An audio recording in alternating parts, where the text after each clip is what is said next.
ನಮ್ಮ ಹತ್ರ ಏನಿದೆ ಅದನ್ನ ಬಿಟ್ಟು ಇಲ್ದಿರೋದ್ರ ಕಡೆ ಹೋಗದೆ ಒಂದು ಮನುಷ್ಯನ ಜೀವನ ಆಗಿದೆ. ಸಾಕಷ್ಟು ನಮ್ ಲೈಫ್ ಅಲ್ಲಿ ಇರುತ್ತೆ. ಬಟ್ ಇನ್ನೊಬ್ರನ್ನ ನೋಡಿ ನಮ್ಮ ಹತ್ರ ಅದಿಲ್ಲ, ಇದಿಲ್ಲ, ಇದು ಬೇಕಿತ್ತು, ಅದು ಬೇಕಿತ್ತು ಅಂತ ಯೋಚನೆ ಮಾಡ್ತಾನೆ ಇರ್ತೀವಿ ಅಲ್ವಾ? ಅದು ಸಾಧಾರಣ. ಒಂದ್ ಮನುಷ್ಯ ಅಂದ್ಮೇಲೆ ಅದೊಂದ್ ಬುದ್ಧಿ ಬಂದೇ ಬಂದಿರುತ್ತೆ. ಬಟ್ ಮನುಷ್ಯ ಅಂದ್ಮೇಲೆ ನಾವ್ ಹೇಗಿರ್ತೀವಿ ಹಾಗೆ ಇರಕ್ಕಾಗಲ್ಲ. ನಿರಂತರವಾಗಿ ಏನಾದ್ರೂ ಕಲಿತಾನೆ ಇರ್ತೀವಿ. ಡಿಫ್ರೆಂಟ್ ಎಕ್ಸ್ಪೀರಿಯನ್ಸ್ ನ ಫೇಸ್ ಮಾಡ್ತಾನೆ ಇರ್ತೀವಿ ಲೈಫ್ ಅಲ್ಲಿ. ಬಾಡಿಗೆ ಮನೆ ಇರುತ್ತೆ, ಬಟ್ ಇನ್ನೊಬ್ರು ಸ್ವಂತ ಮನೆ ಮೇಲೆ ಕಣ್ಣು ಹಾಕ್ತಾ ಇರ್ತೀವಿ. ನಮ್ಮ ಹತ್ರ ಕೆಲಸ ಇರುತ್ತೆ, ಬಟ್ ಇನ್ನೊಬ್ರದ್ದು ದೊಡ್ಡ ಸ್ಯಾಲ್ರಿ ಕೆಲಸದ ಮೇಲೆ ಯೋಚನೆ ಮಾಡ್ತಾ ಇರ್ತೀವಿ, ಕಂಪೇರ್ ಮಾಡ್ತಾ ಇರ್ತೀವಿ. ಅಂಡ್ ನಮ್ಮ ಹತ್ರ ಬಟ್ಟೆಗಳಿರುತ್ತೆ, ಬಟ್ ಇನ್ನೊಬ್ರು ಹಾಕೋ ಬಟ್ಟೆನ ಕಂಪೇರ್ ಮಾಡ್ಕೋತೀವಿ.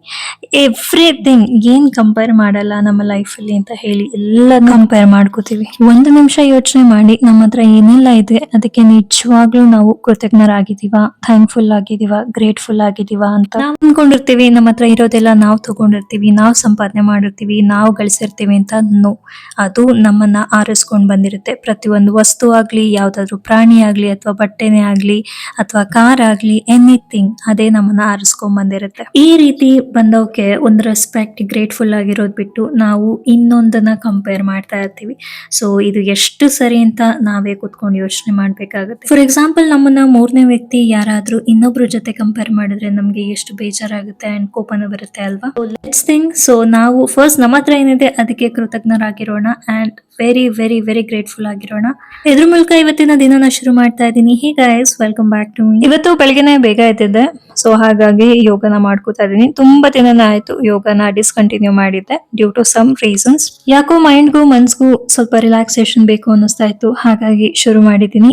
ಸೊ ಆಫ್ಟರ್ ಲಾಂಗ್ ಟೈಮ್ ಮಾಡ್ತಿರೋದ್ರಿಂದ ಒಂದು 15 ಮಿನಿಟ್ಸ್ ಅಷ್ಟೇನೆ ಮಾಡ್ಕೊಂಡಿದ್ದು, ಅಲಾಂಗ್ ವಿತ್ ಮೆಡಿಟೇಷನ್. ಇದನ್ನ ಮಾಡೋದ್ರಿಂದ ನನ್ನ ಕಂಪ್ಲೀಟ್ ಡೇ ಏನಿರುತ್ತೆ ಸ್ವಲ್ಪ ಆಕ್ಟಿವ್ ಆಗಿರುತ್ತೆ. ಯಾವಾಗ್ಲೂ ಲ್ಯಾಪ್ಟಾಪ್ ಮುಂದೆ ನಾನು ಫೇಸ್ ಮಾಡ್ತಿರೋದ್ರಿಂದ ಸ್ವಲ್ಪ ಆರಾಮ್ ಅನ್ಸುತ್ತೆ, ರಿಲ್ಯಾಕ್ಸೇಷನ್ ಆಗುತ್ತೆ. ಹಾಗಾಗಿ ಇದು ಮಾಡ್ಕೊಳ್ಳೋದ್ರಿಂದ, ಇದಕ್ಕೆ ಅಡಿಕ್ಟ್ ಆದ್ರೆ ನಾನಂತೂ ಬಿಡೋದೇ ಇಲ್ಲ, ಕಂಟಿನ್ಯೂಸ್ ಮಾಡ್ತಾನೆ ಇರ್ತೀನಿ.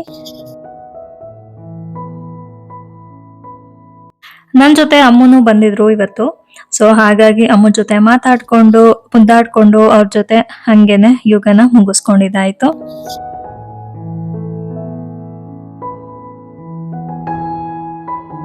ಅಷ್ಟೊತ್ತಿಗೆ ಒಂದ್ 7 ಗಂಟೆ ಆಗಿತ್ತು. ಚೆನ್ನಾಗಿ ಬಿಸಿಲು ಬಂದ್ಬಿಟ್ಟಿತ್ತು. ಸೊ ಹಾಗಾಗಿ ನಾನು ಇಲ್ಲಿ ಬಾಗ್ಲೆಲ್ಲ ತೊಳ್ಕೊಂಡ್ಬಿಟ್ಟು ರಂಗೋಲಿ ಹಾಕೋತಾ ಇದ್ದೀನಿ. ಎವ್ರಿ ಡೇ ಹಾಕಕ್ ಆಗಿಲ್ಲ ಅಂದ್ರೂ ಒಂದೊಂದ್ ದಿನ ಅಂತೂ ಹಾಕ್ತೀನಿ.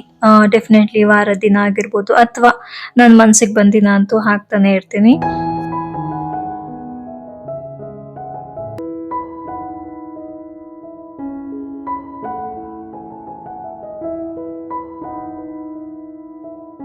ಇನ್ನ ಇದು ವಿಂಟರ್ ಸೀಸನ್ ಬೇರೆ ಅಲ್ಲ, ಹೆವಿ ಅಂದ್ರೆ ಹೆವಿ ಚಳಿ ಇರುತ್ತೆ. ಸ್ವೆಟರ್ ಇಲ್ದಲೆ ಆಚೆ ಹೋಗಕ್ಕೆ ಆಗಲ್ಲ ಬೆಳಿಗ್ಗೆ ಟೈಮು.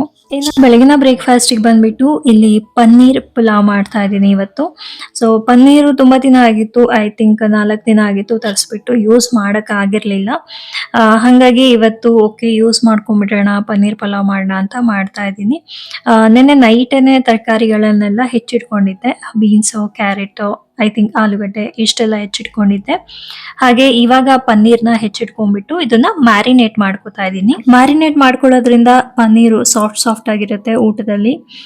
ಇಲ್ಲಾಂದ್ರೆ ಏನಾಗುತ್ತೆ, ಗಟ್ಟಿ ಗಟ್ಟಿ ಆಗ್ಬಿಡುತ್ತೆ, ಒಂಥರ ರಬ್ಬರ್ ತರ ಆಗ್ಬಿಡುತ್ತೆ. ಹಾಗಾಗಿ ಮ್ಯಾರಿನೇಟ್ ಮಾಡೋದು ತುಂಬಾನೇ ಮುಖ್ಯ ಆಗುತ್ತೆ. ಇದಕ್ಕೆ ಪನ್ನೀರ್ನ ಕಟ್ ಮಾಡಿ ಇಟ್ಕೊಂಡಿದ್ದಲ್ಲ, ಆ ಪನ್ನೀರ್ನ ಒಂದು ಬೌಲಲ್ಲಿ ಹಾಕೊಂಡೆ. ಸ್ವಲ್ಪ ಆಯಿಲ್, ಸ್ವಲ್ಪ ಮೊಸರು, ಸ್ವಲ್ಪ ಖಾರ ಪುಡಿ, ಸ್ವಲ್ಪ ಅರಿಶಿನ ಪುಡಿ, ಹಾಗೆ ಉಪ್ಪು ಹಾಕೊಂಡ್ಬಿಟ್ಟು ಸ್ವಲ್ಪ ಕಸ್ತೂರಿ ಮೇಥಿ ಹಾಕೋತಾ ಇದ್ದೀನಿ.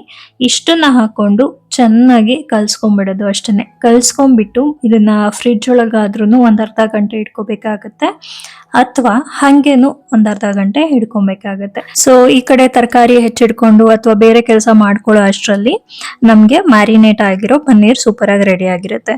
ಸೊ ನಾನು ಹೇಳ್ದಂಗೆ ಸೈಡ್ ಬೈ ಸೈಡ್ ನಾನು ಏನ್ ಮಾಡ್ಕೊಂಡೆ, ಈರುಳ್ಳಿ ಮತ್ತೆ ಟೊಮೆಟೊ, ಮೆಣಸಿನ್ಕಾಯಿ ಇಷ್ಟನ್ನೆಲ್ಲ ಹೆಚ್ಚಿಟ್ಕೊಂಡಿದೀನಿ. ಹಾಗೆ ಬೆಳ್ಳುಳ್ಳಿ ಮತ್ತೆ ಶುಂಠಿ ಪೇಸ್ಟ್ ನ ಮಾಡ್ಕೋತಾ ಇದ್ದೀನಿ.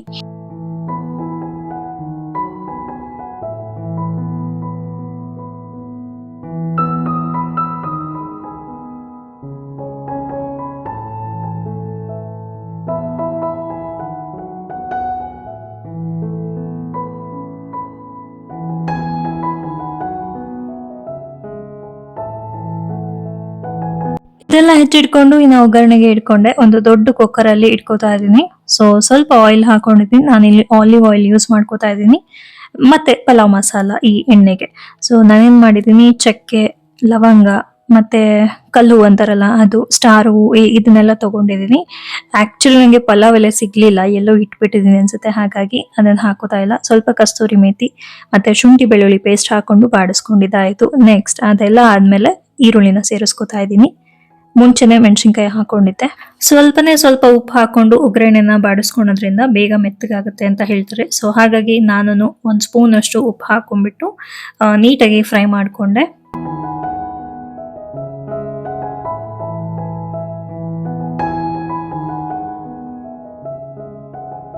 ಈರುಳ್ಳಿ ಎಲ್ಲ ಫ್ರೈ ಆದ್ಮೇಲೆ ಟೊಮೆಟೊ ಹಾಕೋತಾ ಇದೀನಿ. ಇದ್ರ ಜೊತೆ ಕ್ಯಾಪ್ಸಿಕಮ್ ಕೂಡ ಕಟ್ ಮಾಡಿ ಇಟ್ಕೊಂಡಿದ್ದೆ. So at the same time ಇದನ್ನ ಹಾಕೊಂಡು ನೀಟಾಗಿ ಫ್ರೈ ಮಾಡ್ಕೋತಾ ಇದೀನಿ. ಇದೆಲ್ಲ ಫ್ರೈ ಆದ್ಮೇಲೆ ನಾನು ಒಂದಿಷ್ಟು ತರಕಾರಿಗಳನ್ನ ಹೆಚ್ಕೊಂಡಿದ್ದೆ ಅಂತ ಹೇಳಿದ್ನಲ್ಲ, ಅದನ್ನೆಲ್ಲನೂ ಇದಕ್ಕೆ ಹಾಕೋತಾ ಇದೀನಿ. ಅಂಡ್ ಈ ಬಿಳಿ ಕಾಳು ಅಂತಾರಲ್ಲ, ಇದನ್ನ ನಾನು ನೈಟೇ ನೆನೆ ಹಾಕಿದ್ದೆ. ಸೊ ಅದನ್ನು ಕೂಡ ಸೇರಿಸ್ಕೊತಾ ಇದೀನಿ. ಇಲ್ಲಾಂದ್ರೆ ಕಡಲೆಕಾಳು ಹಾಕೋಬಹುದು, ಬಟಾಣಿ ಹಾಕೋಬಹುದು, ಗೊತ್ತಿರುತ್ತೆ ನಿಮ್ಗೆನೆ. ಸೊ ಇದ್ರ ಜೊತೆ ಸ್ವಲ್ಪ ಮಸಾಲೆಗಳನ್ನ ಸೇರಿಸ್ಕೊಂಡಿದೀನಿ.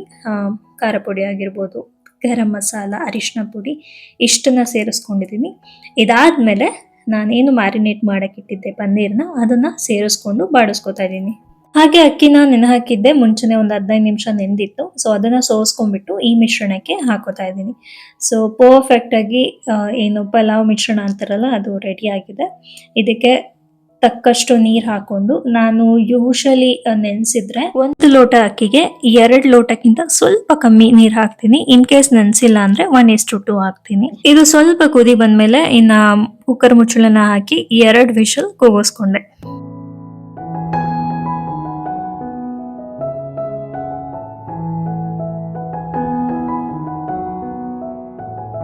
ಅಷ್ಟರಲ್ಲಿ ನಾ ರಾಯ್ತ ಮಾಡ್ಕೊಂಡ್ಬಿಡೋಣ ಅಂತ ಹೇಳಿ ಇಲ್ಲಿ ಕ್ಯಾರೆಟ್ ರಾಯ್ತಾನ ಮಾಡ್ಕೊತಾ ಇದ್ದೀನಿ. ನನ್ಗಂತೂ ಪಲಾವ್ ಅಥವಾ ಈ ತರ ರೈಸ್ ಬಾತ್ ಏನಾದ್ರು ಇದ್ರೆ ರಾಯ್ತ ಅಂತೂ ತುಂಬಾನೇ ಇಷ್ಟ ಆಗುತ್ತೆ. ಮೊಸರು ಬಜ್ಜಿ ಅಂತಾರಲ್ಲ ಅದು.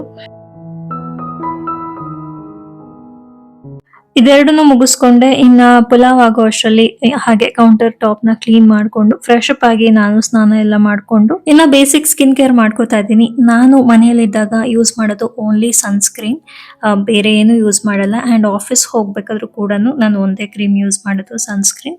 ಅದನ್ನೇ ಒಂದು 3-4 ಅವರ್ಸ್ಗೆ ರಿಪೀಟೆಡ್ ಆಗಿ ಹಾಕೋತಾ ಇರ್ತೀನಿ. ಬಟ್ ಈಗಂತೂ ಅದು ಮರ್ತು ಹೋಗ್ತಾ ಇದೆ ಕೆಲಸದ ಬಿಸಿಲಿ. ಸೊ ಹಾಗಾಗಿ ಸನ್ಸ್ಕ್ರೀನ್ ಮತ್ತೆ ಲಿಪ್ ಬಾಮ್ ಇದೆರಡನ್ನೇ ಯೂಸ್ ಮಾಡೋದು. ಇದೆಲ್ಲ ಮುಗಿಸ್ಕೊಳ್ಳೋ ಅಷ್ಟರಲ್ಲಿ ಟೈಮ್ 9 ಗಂಟೆ ಆಗಿತ್ತು. ನನ್ನ ಲಾಗಿನ್ ಟೈಮ್ ಕೂಡ ಆಗಿತ್ತು. ಸೊ ಯೂಶ್ವಲಿ 9 ಅವರ್ ಕಂಪ್ಲೀಟ್ ಮಾಡ್ಬೇಕಲ್ಲ, ಬೇಗ ಲಾಗಿನ್ ಆದ್ರೆ ಬೇಗ ಲಾಗೌಟ್ ಆಗ್ಬೋದು ಅಂತ ಒಂದು 9 ಗಂಟೆಗೆ ಲಾಗಿನ್ ಆದೆ. ಇನ್ ಬಿಟ್ವೀನ್ ನಾನು ಬ್ರೇಕ್ಫಾಸ್ಟ್ ಕೂಡ ತಿನ್ಕೊಂಡೆ. 2 ಕಾಂಬಿನೇಷನ್ ಸಖತ್ತಾಗಿತ್ತು.